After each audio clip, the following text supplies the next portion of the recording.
കുവൈത്തിൽ 8 മാസത്തിലേറെയായി ശമ്പളം ലഭിക്കാതെ ദുരിതത്തിലാണ് ഒരു കൂട്ടം മലയാളികൾ. ഇലക്ട്രീഷ്യൻ, പ്ലംബിംഗ് വിഭാഗങ്ങളിൽ തുച്ഛം ശമ്പളത്തിൽ ജോലി ചെയ്തിരുന്ന സുബാനിലെ ഒരു സ്വകാര്യ കമ്പനിയിലെ ജീവനക്കാരാണ് ബുദ്ധിമുട്ടിലായത്. വിസ ഇല്ലാതെ കുവൈറ്റിൽ പെട്ട് കിടക്കുന്ന ആൾക്കാരാണ്.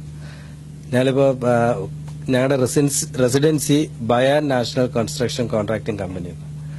ഞങ്ങൾ പണിയെടുക്കുന്നത് KCC-യിൽ. അവര് സഹോദരി സ്ഥാപനങ്ങളാണ്. ഇപ്പോ 7-8 മാസമായിട്ട് ഞങ്ങൾക്ക് ശമ്പളമില്ല. ആഹാരം കുറെ പേർക്ക് കിട്ടുന്നുണ്ട്, കുറെ പേർക്ക് ആഹാരം കിട്ടാനില്ല. 10 മലയാളികളടക്കമുള്ള തൊഴിലാളികളാണ് മാസങ്ങളായി ശമ്പളവും വിസയുമില്ലാതെ ദുരിതത്തിലായിരിക്കുന്നത്. സുബാനിലാണ് കമ്പനിയുടെ ആസ്ഥാനമെങ്കിലും മീൻ അബ്ദുള്ളയിലും ഫഹയിലുമുള്ള ക്യാമ്പുകളിലായിട്ടാണ് ഇവരുടെ താമസം. മീൻ അബ്ദുള്ളയിലെ ക്യാമ്പിലുള്ളവർക്ക് ഭക്ഷണം ലഭ്യമാണ്. എന്നാൽ ഫഹയിലുള്ളവർക്ക് ഭക്ഷണം പോലുമില്ലാത്ത അവസ്ഥയും. എങ്ങനെയെങ്കിലും തിരികെ നാട്ടിൽ മടങ്ങിയാൽ മതിയെന്ന് മാത്രമാണ് ഇവർക്കിപ്പോൾ. ഞങ്ങൾക്ക് കിട്ടാനുള്ള ശമ്പളവും ബെനിഫിറ്റും തന്നിട്ട് ഞങ്ങൾ എങ്ങനെയെങ്കിലും നാട്ടിൽ കയറ്റിവിടാനുള്ളൊരു ഇത് ഉണ്ടാക്കി തരണം.